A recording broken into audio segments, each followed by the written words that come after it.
छात्रों से बातचीत करते हैं। क्या नाम है आपका? हमारा नाम राकेश प्रताप यादव है। राकेश जी, अब तो चुनाव आ गया है। चुनाव जब आता है तभी युवाओं से सरकारें कहती हैं या जो भी अन्य पार्टियां, तमाम देश की पार्टियां, वो कहती हैं हम आपको रोजगार देंगे। तो 10 साल प्रधानमंत्री रहे नरेंद्र मोदी, उनके कार्यकाल से देखिए रोजगार का वादा तो पुराना हो गया। आज से 10 साल पहले भी 2 करोड़ हर साल रोजगार देने की बात कही गई थी, जो कि एक जुमला साबित हुआ। आज 10 सालों से हमने देख लिया ऐसा कुछ भी नहीं हुआ, केवल धोखा ही मिला। और बात करें युवाओं की, तो हमारे देश के युवा जो है दोहरी मार झेल रहे हैं। एक तो ये कि वो अपने तनाव में है, अपनी स्वयं की चिंता है कि हमारा भविष्य कहाँ जा रहा है। दूसरी ये, जब घर पे लाइब्रेरी से लौट करके घर पे जाते हैं, घर में परिवार की स्थिति देखते हैं कि पिता किसानी खेती कर रहे हैं, माता बीमारी से परेशान है, तो उन्हें जो है अपना फीस के लिए पैसा मांगने में दुख होता है कि हम कैसे जो है पैसे मांगे, फीस के लिए मांगे। और उन्हें दूसरी समस्या है कि हम अपना कैसे जीवन चलाएं और फिर हमें अपने परिवार को भी देखना है। तो इसलिए हमारे देश का युवा दोहरी मार से झेल रहा है। इसलिए हम एक आपको कविता सुनाते हैं कि जैविक खादें महंगी हो गई, महंगा डीजल बिजली का बिल, त्राहिमाम करते हैं खेतिहर, महंगाई ने तोड़ दिया दिल। जैविक खादें महंगी हो गई, महंगा डीजल बिजली का बिल, त्राहिमाम करते हैं खेतिहर, महंगाई ने तोड़ दिया दिल। धूल सनी सूरत लेकर धरती मैया का लाल मचा, खून पी गए नेताजी अब तो केवल कंकाल बचा। खून पी गए नेताजी अब तो केवल कंगाल बचा। गर्दन टंगी मिली थी हमको किसी खेत के कोने में, शायद खाल बेचनी पड़ गई फसल काटने बोने में। गर्दन टंगी मिली थी हमको किसी खेत के कोने में, शायद खाल बेचनी पड़ गई फसल काटने बोने में।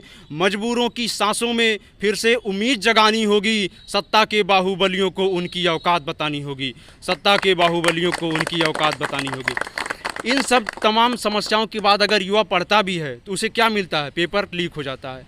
जो पैसे देकर के पेपर खरीद लेते हैं, अब मेहनत करने वाले के पास इतनी आमदनी तो है नहीं कि वह जो है पेपर खरीद सके अपने लिए। जो लोग गलत तरीके से आमदनी इकट्ठा किए हुए हैं या सरकार से मिले हुए लोग ही पेपर आउट करवा देते हैं। उसके बाद सबसे ज़्यादा समस्या तो उसे होती है जो मेहनत से पढ़ रहा है, क्योंकि उसके पास इतनी औकात नहीं है कि वो पेपर खरीद सके। और जो है अगर अपने मेहनत पर भरोसा करता तो मेहनत के बदले मिलता क्या? पेपर लीक हो जाता है। तो इस पर सुनाते हैं आपको कि दुराचार के पोषक बैठे हैं संसद की सीढ़ी पर, रोजगार का संकट छाया आने वाली पीढ़ी पर। दुराचार के पोषक बैठे हैं संसद की सीढ़ी पर, रोजगार का संकट छाया आने वाली पीढ़ी पर। बड़े बड़े वादों की फाइल काले चूहे कुतर गए, बड़े बड़े वादों की फाइल काले चूहे कुतर गए। कलम चलाने वाले बच्चे धरना देने उतर गए, कलम चलाने वाले बच्चे धरना देने उतर गए, कलम चलाने वाले बच्चे धरना देने उतर गए। तो मंजिल भटके राहगीर को फिर से राह दिखानी होगी, मंजिल भटके राहगीर को फिर से राह दिखानी होगी। सत्ता के बाहुबलियों को उनकी औकात बतानी होगी, सत्ता के बाहुबलियों को उनकी औकात बतानी होगी। ये चुनाव आया इस समय, इसी चुनाव में जो है सत्ता के जितने बाहुबली हैं अपने आप को जो है समझते हैं कि हमें हटाने वाला कोई नहीं है। अब की बार उनकी औकात बताई जाएगी। युवा औकात दिखाएंगे जी बिल्कुल इस बार, क्योंकि सामने चुनाव था, उसके बाद लाठियां भी युवा झेले हैं, पेपर लीक भी हुआ है, पेपर की तैयारी भी की है। एक तो इतना लंबा प्रोग्राम के बाद जो है भर्ती आई थी 5 साल बाद, इतने आंदोलन के बाद जो है कैसे उनकी उम्र जो है बढ़ाई गई थी, उसके बाद भी पेपर लीक हो गया। अब तारीख पे तारीख मिल रही है लेकिन जो है वैकेंसी नहीं क्लियर हो रही है इनकी। तो इस बार सभी लोग युवा जो है इनकी औकात दिखाएंगे ज़रूर। चलिए और लोगों से हम बातचीत करते हैं। क्या नाम है आपका? सुनील राजभर। सुनील जी, क्या कहेंगे जो पिछली सरकार रही, अब तक 10 साल प्रधानमंत्री नरेंद्र मोदी रहे, सबसे बड़ी चीज़ युवाओं की रोज़गार होती है, तो रोज़गार को लेकर क्या कहेंगे? सरकार ने रोज़गार दिया है लोगों को? आज का सबसे बड़ा जो मुद्दा है युवा का, पेपर लीक हो जा रहे हैं। युवा पढ़कर क्या करेगा जब पेपर लीक ही हो जा रहे हैं?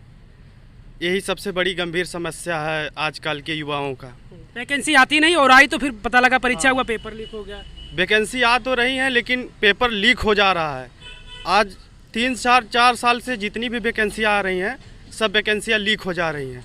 बच्चों को पढ़ने से डर नहीं लग रहा है, बच्चों को वैकेंसियाँ लीक होने से डर लग रहा है, जिसके कारण पढ़ने की इच्छा और सबका दिल टूट जा रहा है। और भी तमाम लोग हैं, उनसे बातचीत करते हैं। क्या नाम है आपका? जय हिंद यादव। जय हिंद जी, क्या कहेंगे ये जो युवा है परिवर्तन की तरफ दिख रहा है क्या सरकार को लेकर? जैसे कि हम लोग इतना मेहनत करते हैं उसका कोई रिजल्ट नहीं आता है। हम लोग सुबह उठते हैं, आते हैं यहाँ पे पढ़ते हैं, फिर जाते हैं, फिर उठते हैं सुबह, फिर चले जाते हैं, उसका कोई मतलब नहीं निकलता है। इस सरकार से हमको यही कहना है वैकेंसी ज़्यादा से ज़्यादा दे और हम लोगों की एक उम्मीद है उसको कहीं ना कहीं हम लोगों को हासिल करना चुनाव आ गया है, अब तो नेता आएंगे, युवाओं से तो वादा करेंगे ना कि हम आपको रोजगार देंगे। आज 10 साल से वादा कर रहे हैं, कोई आगे, सब लोग आगे पहले वादा ही करते हैं लेकिन कोई रिजल्ट नहीं आता, उसका मतलब नहीं कोई निकलता है। तो क्या लग रहा है, युवा परिवर्तन करेंगे रोजगार को लेकर, सरकार का परिवर्तन अभी तो इस तरह के माहौल से तो नहीं लग रहा है, कुछ तो नहीं लग रहा है। 10 साल से वादा तो वादा रह जा रहा है लोगों का। चलिए और लोगों से बातचीत करते हैं। क्या नाम है आपका? अनुराग यादव। क्या कहेंगे अनुराग जी, अब हम जब युवाओं के बीच हैं तो मेरा भी मकसद होता है कि युवाओं की आवाज़ को सरकार तक पहुंचाएं, युवाओं के दुख दर्द को पहुंचाएं। क्या कहेंगे, आपकी सरकार से क्या अपील है, क्योंकि अब तो चुनाव है, अब चुनाव में तो सब सारे नेता, जो भी जितनी भी पार्टियां, सबके नेता आएंगे लोगों के बीच में और कहेंगे, सबसे बड़ी चीज़ युवाओं से मिलेंगे तो कहेंगे कि हम आपको रोज़गार देंगे। तो क्या उन लोगों से कहना चाह रहे हैं, नेताओं से?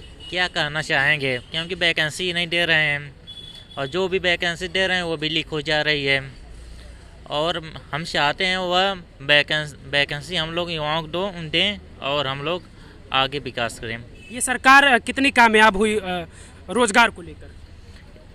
यह 5 साल से वैकेंसी दे रही है, ऐसे दे रही है, हम लोग कुछ नहीं कर पा रहे हैं। मतलब रोज़गार क्या कहेंगे भैया, क्या नाम है आपका? आशीष यादव। ये सरकार जो है रोज़गार को लेकर हम बात करेंगे, कितना कामयाब रही? सर 50% भी नहीं कामयाब हुई है सरकार। ये जो है कि लोको पायलट में हमेशा वैकेंसियाँ 30 से 35 हज़ार देते थे, लेकिन इस समय 5600 कुछ पद आए हुए हैं। उसके लिए भी लाठी खाए थे पटना में छात्रों ने। हर लिए मतलब हर पेपर के लिए मार खाते हैं बच्चे, हमेशा मार खाना पड़ता है। समस्या सबसे बड़ी रोजगार की है। तो क्या इस सरकार में परिवर्तन आएगा, बदलाव होगा आपकी बार? परिवर्तन पक्का होगा, हमेशा परिवर्तन अब की बार होगा। परिवर्तन होगा जी।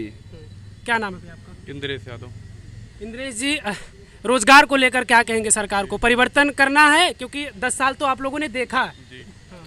जैसे रोजगार के लिए हम लोग सरकार से यही मतलब गुहार करते हैं कि कम से कम हर साल वैकेंसी आए, पुलिस की आए, हर विभाग की वैकेंसी आए, ताकि जो बेरोजगार युवा हैं कम से कम वो रोजगार के लिए कम से कम रोजगार हो, उनके घर खुशहाली आए। जैसे हर विभाग में भर्ती आती है, उम्र ज़्यादा हो जाती है, लड़के बाहर हो जाते हैं, तो उससे क्या होता है, जैसे गांव में ऐसा माहौल पैदा हो जाता है कि पढ़ के कुछ हो नहीं पाए। इसलिए हम लोग सरकार से ही गुहार करते हैं कि कम से कम हर साल पुलिस की वैकेंसी और हर विभाग में वैकेंसी आए, ताकि युवा जो है बेरोजगार ना रहे।